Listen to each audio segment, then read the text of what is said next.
থাকো মা, কে বিয়ে করবে আমার? সে ছেলে এখনো জন্মায়নি। দেখলে তো কত এলো আর কত গেল। এটা সে চিন্তা তুই করিস না। তুই বরং বাড়িতে থেকে মায়ের হাতে হাতে একটু কাজ করে দে।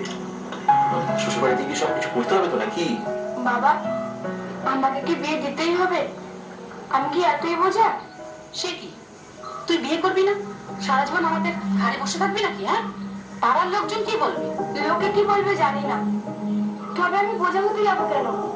আমি কাজকর্ম করব, তাতে সংসারে দুটো পয়সা আসবে। কে তোকে কাজ দেবে? হ্যাঁ, ছাড়ো না। না রে মা, তার কোনো দরকার নেই। আমি ঠিক ব্যবস্থা একটা করেই ফেলবো। আমি ঘটককে বলেছি, সে বলেছে তোর জন্য একটা পাত্র ঠিক জোগাড় করে নিয়ে আসবে। বাবা, কেন এত কষ্ট করছো বলো তো? বেকার চেষ্টা করছো। যাকে যা ভালো বোঝো তোমরা সেটাই করো। তোমরা যদি আমাকে মরার সাথেও বিয়ে দাও, তাতে আমি খুশি। শুধু তোমরা ভালো থেকো।